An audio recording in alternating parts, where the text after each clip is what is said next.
2 Pedro capítulo 1, versículo 2, a palavra de Deus diz o seguinte: graça e paz lhes sejam multiplicadas pelo pleno conhecimento de Deus e de Jesus, o nosso Senhor.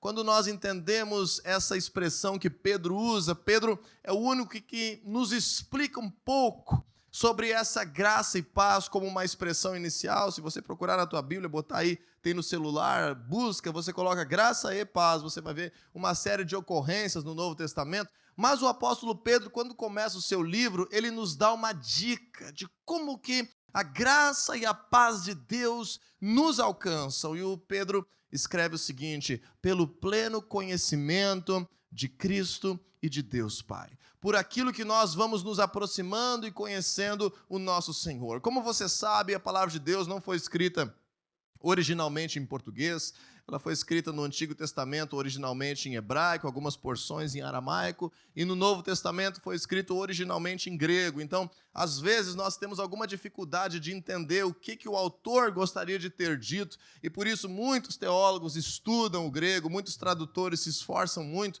para trazer o sentido mais correto daquilo que era entendido. Porém, às vezes, de acordo com aquilo que nós já sabemos sobre Deus, nós acabamos causando sinônimos na Bíblia que no português se perde um pouquinho. E uma das coisas, na minha opinião, é essa expressão que diz assim: pelo pleno conhecimento de Deus e de Jesus. Essa palavra, essa expressão pleno conhecimento, é uma palavra só no grego, que o tradutor para o português escolheu colocar como pleno conhecimento, porque em outros momentos essa palavra é adequada, ser traduzida como pleno conhecimento. Mas eu estava estudando a Bíblia e percebendo que esse versículo, de alguma forma, poderia inclusive afastar as pessoas de Deus. Porque se nós lermos de forma crua em português, nós podemos incorrer no erro de pensar que a graça de Deus e a paz de Deus, a bênção de Deus, para traduzirmos em uma linguagem mais comum do nosso meio, só acontecerão nas nossas vidas quando nós conhecermos tudo que tem para conhecer sobre Deus e sobre Jesus. E por causa disso, as pessoas aceitam viver uma vida abaixo do padrão daquilo que a palavra de Deus estabelece. Olham aquele monte de promessas que estão descritas na Bíblia e dizem assim: isso ainda não é para mim, porque eu ainda sou falho, eu ainda tenho limitações, eu ainda tenho um temperamento que está sendo tratado, eu não conheço ainda Deus plenamente. Então, na verdade, Pedro quis explicar, e talvez na nossa leitura bíblica possa soar uma interpretação errada, de dizermos assim: olha, eu realmente não estou com paz, porque eu não sei ainda tudo que Deus tem para mim, eu não estou orando ainda 18 horas por dia, eu ainda não li a Bíblia toda, então, de fato, é por isso que eu estou sofrendo.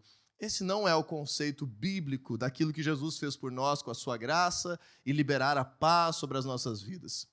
A tradução, quem sabe, um pouco mais apropriada para esse texto, e agora eu gostaria que você pudesse prestar atenção nisso, quem sabe fazer uma nota aí na tua Bíblia digital, quem sabe escrever a lápis no cantinho da tua Bíblia, em 2 Pedro capítulo 1, versículo 2, seria para essa mesma palavra que se chama epignosis, que foi traduzida como pleno conhecimento, seria, quem sabe, entenda comigo, o conhecimento correto. Diga assim comigo: conhecimento correto. Então vamos ler dessa forma esse versículo, 2 Pedro 1, 2, que diz assim: graça e paz lhes sejam multiplicadas pelo conhecimento correto de Deus e de Jesus, o nosso Senhor. E agora sim é o ponto que eu gostaria de ministrar contigo nessa manhã. Que muitas pessoas até creem que Deus existe. Muitas pessoas até acreditam que Jesus veio a essa terra, que houve a obra da cruz. Nós somos, em certa medida, beneficiados por termos uma cultura catequizada, mesmo que pelo catolicismo, mas as raízes das nossas famílias carregam princípios da palavra de Deus em uma medida, mas isso nos faz, por causa dessa herança religiosa, tradicional, que a maioria das pessoas da nossa sociedade já não pratica mais, ter um conhecimento, de certa forma, incorreto de quem Deus é, de quem Jesus é. Então, se nós temos o conhecimento incorreto, se nós acessamos da forma errada, se nós cremos da forma errada, se nós temos a imagem de Deus na nossa mente, na nossa vida e do Senhor Jesus de uma forma equivocada, aí sim, de fato, nós estaremos limitados em receber graça e em desfrutar da paz que o Senhor Jesus pode nos dar. Por isso eu te digo hoje, graça e paz sejam multiplicadas sobre a tua vida pelo conhecimento correto de Deus e do nosso Senhor Jesus Cristo. E esse conceito de como paz e graça fazem sentido, por que é tão importante, por que a maioria dos escritos do Novo Testamento sempre começa dizendo graça e paz e paz, misericórdia e graça e paz sobre vocês. Por que era tão importante? Nós precisamos crescer nesses conceitos e entender que o apóstolo Paulo nos explica isso. Então, por isso, vamos comigo em Romanos capítulo 5, versículo 1 e 2. Eu quero estar desenvolvendo contigo esses dois fundamentos, esses dois pilares da obra de Jesus por nós, a paz e a graça. Eu ousaria dizer que graça e paz são os dois maiores feitos de Jesus para o benefício da nossa relação com Deus. Jesus fez muitas outras coisas para restaurar a criação, para destruir as obras do diabo, para liberar acesso, para que o arrependimento seja possível, mas na nossa relação com Deus, esses, quem sabe, podem ser elencados como os dois maiores feitos de Jesus por você e por mim: graça e paz, que o Senhor Jesus nos dá e que sem Ele nós não temos com o nosso Deus. Então vamos ver Romanos capítulo 5, versículo 1 e 2. Leia comigo, se tiver aí para projetar no telão a versão do João Ferreira de Almeida, revista e corrigida. Vamos ler nessa versão que está um pouco mais claro os termos bíblicos, que diz assim: justificados, pois, mediante a fé, temos paz com Deus, por nosso Senhor Jesus Cristo. Vamos ler juntos no telão. Tendo sido, pois, justificados pela fé, nós temos paz com Deus por nosso Senhor Jesus Cristo. Versículo 2. Pelo qual também temos entrada pela fé a esta graça. Então, versículo 1 nós falamos da paz, versículo 2 nós falamos da graça, na qual estamos firmes e nos gloriamos na esperança da glória de Deus. Eu vou ler de novo de uma forma mais fluida. Agora, na nova tradução da linguagem de hoje, uma tradução mais coloquial, que a gente pode aprender um pouco melhor o sentido completo. Escute comigo, diz assim: agora que fomos aceitos por Deus pela nossa fé nele, temos paz com ele por meio do nosso Senhor Jesus Cristo. Foi Cristo quem nos deu, por meio da nossa fé, essa vida na graça de Deus. E agora continuamos firmes nessa graça e nos alegramos na esperança de participar da glória de Deus. Então, a primeira coisa, eu quero inverter essa expressão dos apóstolos que diziam graça e paz. E a primeira coisa que nós precisamos entender que Jesus veio nos trazer pelo seu sacrifício, pela sua obra da cruz, é o motivo de estarmos reunidos hoje como igreja, pertencermos ao corpo, simbolizarmos o nosso novo nascimento por meio do batismo, estabelecermos uma nova vida. A primeira razão para isso é que nós temos, por meio de Jesus, paz com Deus. E quando falamos em paz com Deus, hoje eu não quero te falar daquela paz do conceito hebraico, daquela paz que nós devemos proclamar uns aos outros. Eu quero te falar da paz na nossa relação com o nosso Deus. Sabe por que eu preciso te falar isso? Porque você e eu precisamos entender que sem Jesus nós temos uma barreira para acessar a Deus. Sem Jesus nós temos aquilo que a Bíblia chama de uma forma muito forte, uma inimizade com Deus. Sem Jesus, nós não conseguimos transpor essa barreira e acessar de fato a presença de Deus, nos relacionando com Ele como um pai, pertencendo de fato à sua casa. Nós temos a genética, o DNA de sermos filhos de Deus, mas sem Jesus existe uma barreira. Nós não somos aceitos, porque a palavra de Deus nos ensina, lá em Isaías capítulo 59, versículo 2, que as nossas iniquidades, os nossos pecados, as nossas maldades, a nossa natureza humana corrompida, isso que nós herdamos, toda a influência das trevas sobre este mundo, faz separação entre nós e o nosso Deus. As nossas próprias maldades, e às vezes não somente praticada por nós, mas herdada por sermos humanos, a palavra de Deus declara, que constitui uma inimizade com Deus. Então, por isso, tem que ser pregado isso pela igreja do Senhor Jesus, em cada uma das nossas células, quando você conversar com os teus amigos, porque as pessoas de fato estão tendo um conhecimento incorreto de Deus. Lembre, 2 Pedro, um conhecimento incorreto. Então eu não criei em Jesus ainda, eu não entendi que eu preciso de Jesus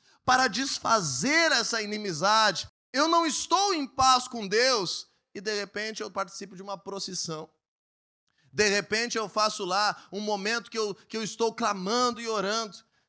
Se não for por meio de Jesus, a palavra de Deus não nos dá garantia alguma de que nós temos acesso fluido à bênção, à graça, ao poder, à salvação de Deus sobre as nossas vidas. E é por isso que nós somos cristãos, porque Cristo é o motivo de nós estarmos aqui celebrando a Deus, cantando ao Senhor, com convicção absoluta de que Ele recebe o nosso louvor, de que Ele escuta a nossa oração, de que Ele fala conosco por meio da sua palavra, de que Ele se importa em participar da nossa vida. Não é que sem Jesus Deus não quer participar da nossa vida, Ele não pode. Porque as nossas iniquidades, os nossos pecados constituem uma barreira para com o nosso Deus. Então, entenda comigo de novo agora o versículo 1 de Romanos 5, quando o apóstolo Paulo diz que, mediante a fé e por meio do nosso Senhor Jesus, nós somos justificados. Justificados. Imagina que você tem uma inimizade com alguém, você está diante do tribunal e o juiz tem a opção de te tornar condenado ou de tornar um justo, inocentado. De te tornar alguém que merece uma pena e estará afastado daquele relacionamento, ou de fazer alguém que agora perante a sociedade é aceito, é feito um justo, é feito inculpável, é removida a acusação sobre a tua vida. O Senhor Jesus, por meio da obra da cruz, o apóstolo Paulo nos ensina em tantos momentos, Ele cumpriu o preço. O Senhor Jesus fez o sacrifício, o Senhor Jesus nos dá acesso, o Senhor Jesus promete que aquele que nele crê recebe perdão de Deus. Então nós precisamos aprender a valorizar esse evento, conhecer Jesus da forma correta, valorizar a revelação da palavra de Deus. Esse ditado, todos os caminhos levam a Deus, é uma das maiores heresias que Satanás estabeleceu na cultura ocidental para que nós venhamos conhecer a Deus da forma incorreta. E da forma incorreta, não podemos dizer, segundo 2 Pedro, capítulo 1, versículo 2, que graça e paz estejam sendo multiplicadas sobre as nossas vidas. Esse Deus amoroso, misericordioso, poderoso, nos alcança em primeiro lugar quando nós temos fé em Jesus. Veja comigo novamente, coloca no telão lá, Romanos capítulo 5, versículo 1, novamente. Justificados, pois, ou seja, inocentados, aceitos, não mais alvos de condenação, justificados, mediante a fé. Mediante a fé, olha o final do versículo, por nosso Senhor Jesus Cristo. Qual é o primeiro presente que nós recebemos na nossa relação com Deus? Grandioso e poderoso, que nós por nós mesmos não conseguiríamos acessar e desfrutar. Nós temos paz com Deus. Esse é o primeiro ponto dessa manhã. Paz com Deus. Por crer em Jesus, você e eu temos paz com Deus. O pecado não nos separa mais, nós morremos para o pecado.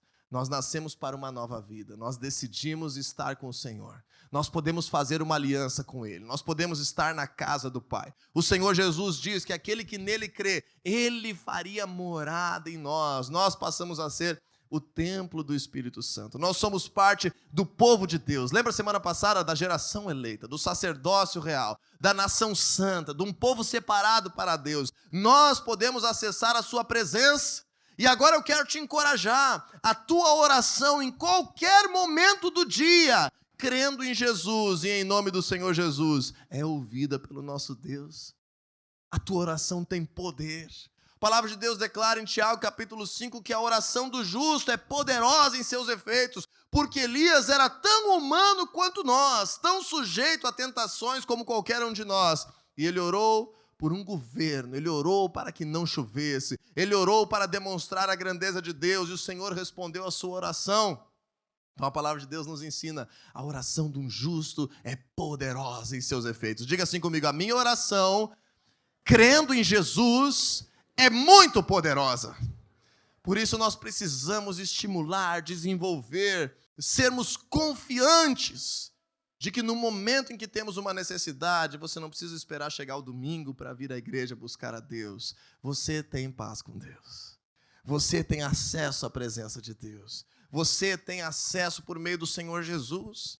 E mesmo que você tenha falhado, mesmo que você tenha cometido algum pecado, algum erro, mesmo que você esteja se sentindo culpado, essa não é mais a tua natureza e você pode, perante o sangue de Jesus, perante o sacrifício dele, em nome dele, crendo nele, na tua oração, você pode ainda acessar a Deus e dizer, Senhor, eu me arrependo, me restaura, me cura, me perdoa, direciona a minha vida, enche-me com teu espírito, me dá força para que eu consiga superar essa dificuldade. É por isso que o apóstolo Paulo declara que o poder de Deus se aperfeiçoa aonde? Na fraqueza ou na fortaleza? Na fraqueza. E ele diz assim, quando sou fraco, então sou forte. Não deixe a fraqueza te dominar. Não deixa Satanás te acusar e te afastar de Deus, porque crendo em Jesus não é por causa de mim, não é por causa de você. Não é por causa da minha perfeição que eu posso acessar o Senhor, é por causa de Jesus. Crendo em Jesus, você e eu temos, em primeiro lugar, então, paz com Deus. Estamos de bem com Deus. O Senhor, quando olha para nós e existe algo ainda que não está completo, algo ainda que não está resolvido, algo ainda que não está perfeito em nossas vidas, o Senhor olha para nós e Ele vê Jesus. Porque nós vamos a Ele por meio de Jesus. O Senhor não nos rejeita quando nós vamos a Ele por meio de Jesus. Por isso o apóstolo Pedro escreveu para nós, graça e paz sejam multiplicadas na tua vida, à medida que você conhece da forma correta o Senhor Jesus e o nosso Deus. E o segundo atributo que eu quero trazer nessa manhã é a graça. E a graça é algo muito poderoso. No versículo 2 de Romanos 5, que nós já lemos, vamos ler de novo. Agora você entende que Paulo está dizendo, pela fé em Jesus, a inimizade foi embora. Pela fé em Jesus, a acusação não tem mais direito de se tornar uma barreira. Pela fé em Jesus, você é justificado. Crendo no Senhor Jesus, então entendendo a Deus da forma correta, você e Deus têm uma relação que agora é pacífica, Ele está de bem contigo, você pode estar junto com Ele, Ele quer habitar dentro de ti por meio do seu Espírito. Agora o segundo grande presente é a graça. Que no versículo 2 o apóstolo Paulo escreve em Romanos 5, por intermédio de quem obtivemos também, igualmente. Então Paulo está falando de duas coisas que Jesus nos deu. No versículo 1 ele está dizendo, por meio de Jesus Cristo nós temos paz com Deus. No versículo 2 agora ele está dizendo, por intermédio dele, nós recebemos uma outra coisa. Nós igualmente fomos cheios de outro atributo que é tanto grandioso quanto estarmos em paz com Deus. Quando ele diz agora, acesso, nós temos acesso pela fé, de novo, pela fé, a esta graça. Nós temos acesso pela fé a esta graça. Diga assim comigo, pela fé eu tenho paz com Deus e pela fé eu acesso a graça. É assim. Padrão de sermos cristãos é nós olharmos sempre para Jesus, para que Ele cresça em nós e nós venhamos receber multiplicadamente, cada vez que necessário, superabundantemente sobre as nossas vidas, paz e graça, graça e paz. E agora, o que significa isso? Diz assim, acesso pela fé a essa graça na qual estamos firmes e gloriamo-nos na esperança da glória de Deus. Esse é um outro texto um pouco confuso da Bíblia, mas eu gostaria de causar um sentimento dentro de ti, uma compreensão dentro de ti do que essa graça representa.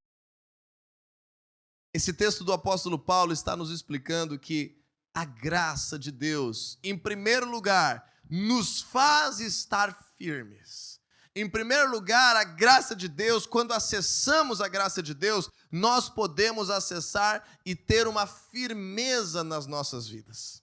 É muito interessante esse escrito de Paulo, porque ele diz que a preposição que ele usa para escrever que nós acessamos a graça, entenda algo comigo. Imagina que nós temos aqui algo e nós estamos do lado de fora. Nós temos aqui como que uma bolha. E nós estamos do lado de fora. E ele diz assim: nós podemos, por intermédio de Jesus, ter acesso a esta graça.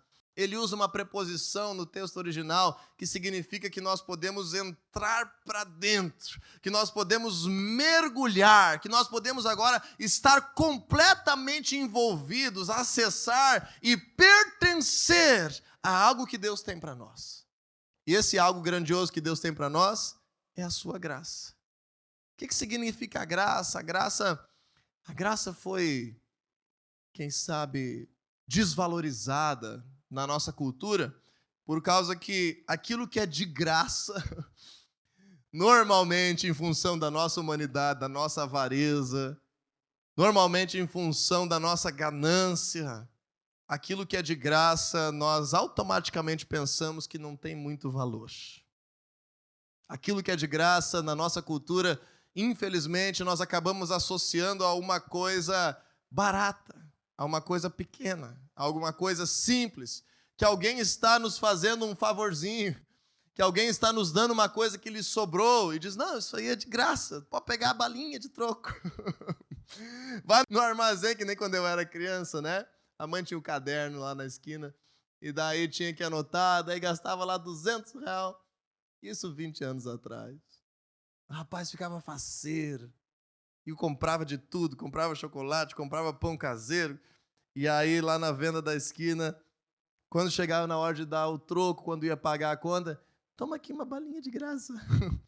A gente aprende que a graça é uma coisa pequena. A gente aprende que a graça é um favorzinho mínimo. É algo que realmente não tem muito valor. Agora, quando nós nos voltamos para a palavra de Deus, e por isso nós precisamos estar juntos, aprender a palavra do Senhor, sermos alinhados, alimentados, amadurecidos, restaurar aquilo que Deus tem para nós, essa é a importância de termos a pregação do Evangelho, que o Senhor se revele e conduza algo grande sendo manifesto na tua vida. Quando nós vemos a palavra de Deus, nós entendemos que a graça, em primeiro lugar, é o reflexo da benevolência de Deus para com os seus filhos. É o reflexo da bondade de Deus para com os seus filhos. Então, normalmente, os pais cobram salário dos seus filhos de 4, 5 anos pela residência que eles têm, pela comida que eles comem. Os pais cobram a remuneração, algo em troca, dão um boleto para o seu filho de 2 anos de idade, porque ele ainda tira o seu sono, porque ele consome 40% da sua renda. Os pais fazem isso, eles cobram ou é de graça? É de graça. Vocês que já têm filhos, o meu está a caminho, mês que vem está aí. É barato essa graça ou não? Não me assustem. Essa graça não é barata. Pelo contrário, você que já tem filhos, que já está criando filhos, você dá o melhor ou o pior para os teus filhos? O mais que você pode comprar ou o mínimo para poder te sobrar mais? Não mais. Aí nós começamos a ter um vislumbre da graça de Deus. Que Jesus nos revela Deus como Pai, e agora, tendo nós de volta, depois de tanto tempo separados, depois de estar com uma barreira, depois de ter uma inimizade, um afastamento, conseguindo acessar de novo a nossa presença, quem sabe depois de tantos anos, de tantos sonhos, o Senhor, em primeiro lugar, quer abençoar, agraciar, ser benevolente, bondoso, nos tornar participantes de tudo aquilo que tem na sua casa, de toda a sua herança, de todo o seu destino. Para os empregados, isso tem um preço. Para os filhos, é de graça. Aí nós começamos a ampliar esse termo graça. E agora nós temos Deus como nosso Pai e podemos, lembra, penetrar, entrar, mergulhar dentro das suas promessas, da sua palavra, daquilo que Ele tem preparado, do Senhor como um Deus bondoso, amoroso. Ele agora não é um Deus distante, todo-poderoso, mas distante. Nós podemos estar junto com Ele, Ele é o nosso Pai Celestial. Então, quando nós temos acesso a isso, Deus é muitas vezes maior do que qualquer um de nós. O Senhor tem muito mais recurso do que qualquer um de nós possa ter. O Senhor tem muito mais bênçãos do que qualquer pai nessa terra pode agraciar os seus filhos. Então eu te pergunto, quando você está debaixo da graça do Deus Todo-Poderoso, Criador dos céus e da terra, você tem motivo para ser abalado? Você tem motivo para achar que vai te faltar algo? Você tem motivo para cogitar que a tua vida de alguma forma sofrerá prejuízo se você faz parte da melhor família debaixo da terra, do melhor pai que existe no universo, com todos os recursos que são seus? Você acha que existe motivo para que você viva angustiado? Para que você viva preocupado? Vamos voltar às nossas crianças, uma criancinha de 2, 3 anos de idade que está com fome. O que ela precisa fazer para se alimentar? Planejamento financeiro, ir no atacadão, comparar os preços do NAN. O que ela precisa fazer para se alimentar? Pedir para quem? Para os seus pais. É só isso. Ela pode estar firme, inabalável, confiante, em paz, tranquila. E os seus pais lhe darão o seu alimento de graça. E quanto mais condições, quanto maior os recursos que os seus pais tiverem, melhor ou pior será a qualidade desse alimento? Melhor. Por isso que a palavra de Deus declara em Isaías 1,19: se quiserdes e me ouvirdes, comereis o melhor dessa terra. Então entenda a grandeza. Por que os apóstolos escreviam todas as suas cartas? Lembra, não tinha WhatsApp, eles não iam conseguir, quem sabe, ir de novo naquela cidade vivos. Paulo escrevia suas cartas da prisão, porque poderia ser a última coisa que eles escreveriam a eles. Tomara que estejam construindo.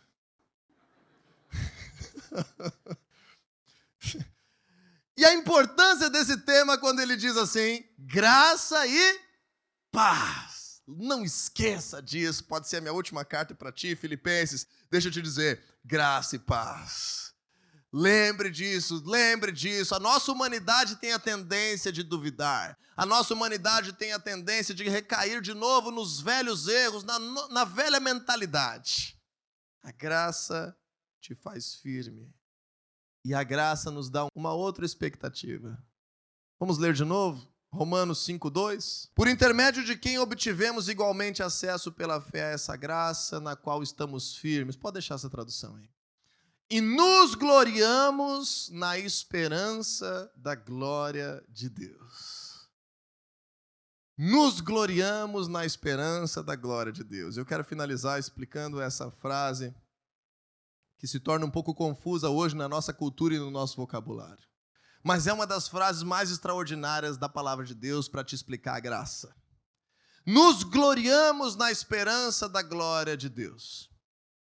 Em primeiro lugar, na tradução, nova tradução da linguagem de hoje, talvez alguns de vocês tenham essa Bíblia em mãos aí. Essa palavra nos gloriamos, ela é traduzida como nos alegramos. É mais fácil entendermos assim, nos alegramos. Mas é mais do que nos alegrarmos, é mais. É que gloriar no nosso vocabulário hoje parece uma coisa meio arrogante, parece uma coisa querendo louvor para si. Não é isso que o apóstolo Paulo está escrevendo. É mais do que se alegrar. É estarmos alegres, confiantes, é nós estarmos com expectativa, é nós estarmos de fato sabendo que se a graça não se manifestou ainda, não é o fim. Se você está enfrentando desafios, saiba disso, não é o fim. Não aceite que a morte seja o fim, não aceite. Se você está num processo difícil no teu casamento, não aceite que o divórcio seja o fim. Não aceite que a miséria seja o fim. Não aceite o endividamento como algo normal. Este não é o fim. Paulo está dizendo, nós nos alegramos, nós nos gloriamos, nós quase que nos orgulhamos de fazer parte da casa desse Deus maravilhoso. É mais ou menos isso que ele está querendo dizer. Sabe por quê? Porque temos a esperança da glória de Deus. E de novo, hoje é um dia mais conceitual dentro de um texto pequeno. Quando a Bíblia fala no Novo Testamento esperança, não é como nós hoje falamos esperança. Não é como nós falamos esperança. Hoje, para nós, esperança é uma coisa pequena e distante. A esperança, quase que a última coisa que nós podemos nos apegar. Na nossa cultura, a esperança é uma coisa assim que, tipo assim, eu sobreviverei. Essa é a minha esperança. Ok, eu vou passar por isso. Mas a esperança não nos influencia. Biblicamente, a esperança precisa te influenciar. Seja influenciado pela esperança. Porque a esperança é a confiante expectativa de que coisas boas irão acontecer. A esperança é a convicção, é a expectativa de que coisas boas irão acontecer. Qual a diferença da fé e da esperança? Como o apóstolo Paulo fala que os maiores são esses, a fé, a esperança e o amor. A fé é a convicção daquilo que eu não estou vendo que é real. Mas a esperança atrela isso a eu estar sempre esperando, sempre na expectativa, sempre, uau, vai ser agora que Deus vai se manifestar. Não, não foi ainda. É daqui uma hora, não, é amanhã, é semana que vem. A minha esperança me faz sempre desejoso. Você lembra do burrinho do Shrek? Aquela esperança alegre, dizer, e aí, estamos chegando. Falta ainda um montão, mas toda hora, e agora? É agora que nós estamos chegando. É mais ou menos assim que o apóstolo Paulo está nos ensinando a ser com Deus. Sempre confiante, sempre na melhor esperança, na grande expectativa de que se estamos em paz com Ele, a glória dele irá se manifestar. E o que isso significa? A glória agora de Deus, por isso que dá uma confusão nesse texto, porque traduzir gloriamos e glória é duas coisas completamente diferentes que Paulo quis dizer. A glória de Deus é a manifestação da sua presença. A glória de Deus, se você quiser anotar isso, é a manifestação da presença dele. Porque nós não podemos ver a Deus na nossa condição humana. A Bíblia fala que o homem jamais viu a Deus. Nós não vamos ver a Deus enquanto limitados pelo pecado, internamente causando uma luta na nossa carne. Nós não podemos ver Deus, mas nós podemos perceber a glória de Deus. A glória de Deus não é ver Deus. A glória de Deus é ver Deus se manifestar, Deus operar, Deus fazer, Deus produzir algo. Então, a glória de Deus nessa terra é a forma que Ele se manifesta, a forma que Ele libera milagres, é a forma que Ele enche com o seu espírito, é a forma que Ele faz bênçãos se tornarem realidade nas nossas vidas. A glória de Deus é a manifestação dEle. É quando o Senhor aparece. Ele não aparece de forma visível, mas aparece na manifestação de sua presença sobre nós e sobre nossa realidade. Então, o que a graça faz? Em primeiro lugar, te faz entender que esse Deus, sendo todo-poderoso, não é que a graça é de graça porque ela não vale nada. Ela é de graça porque mesmo com tudo que nós tivéssemos, inclusive a nossa própria vida, nós não teríamos condições de comprá-la. Ela é de graça porque nós nos tornamos filhos. Ela é de graça e nós podemos estar firmes nessa nova realidade. Mas eu termino dizendo que a graça e a paz são tão importantes, porque você tendo paz com Deus, você sabe, Deus não está de mal comigo, Deus me ouve, Deus está sendo parte da minha vida, Ele é o meu Pai, nós estamos de bem, por causa de Jesus, Ele me aceita em todo o tempo. E a graça dele faz eu ter uma confiante expectativa, constantemente, e eu me alegro por isso, de que o Senhor fará. O Senhor se levantará. O Senhor operará o milagre. O Senhor liberará bênçãos. Isso a graça nos garante. Pela fé em Jesus, a graça nos garante que é apenas questão de tempo. É apenas questão, quem sabe, de nós conhecermos aquele assunto nos padrões de Deus. Lembra como Paulo falou? Conhecimento correto. Às vezes nas tuas finanças a graça de Deus ainda não está te alcançando porque você ainda não teve o conhecimento correto. Às vezes no teu casamento você ainda não conseguiu ajustar as coisas porque perante a palavra de Deus você não teve ainda o conhecimento correto. Pode ser que na educação dos teus filhos a tua vida ainda não está encharcada na graça, não é porque Deus não quer liberar algo, mas é porque você não teve ainda o conhecimento correto. E é por causa disso que o discipulado é tão importante, por causa disso que estar numa célula é tão importante, buscar conselho é tão importante, ler a tua Bíblia é tão importante, orar a Deus é tão importante. Porque não é uma questão de Deus não gostar de alguém, não é uma questão de Deus não querer abençoar alguém. Você pode estar firme e cada vez mais desejar se aproximar, desejar conhecer corretamente.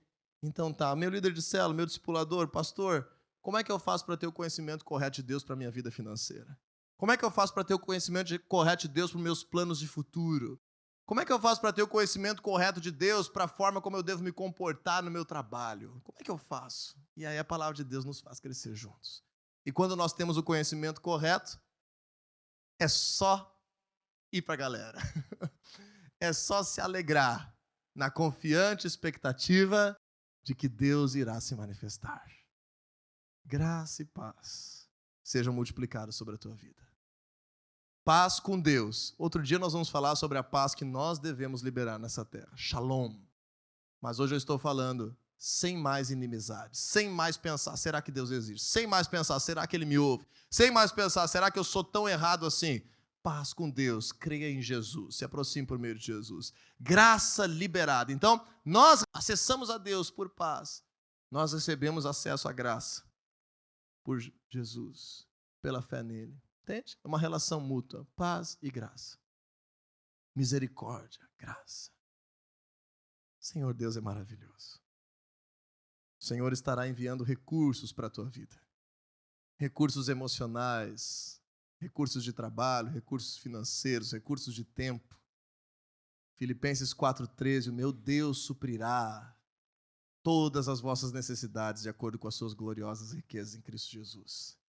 Então essa é uma manhã de você ser confiante e tudo aquilo que te falta, acesse o trono da graça, porque você tem paz com Deus.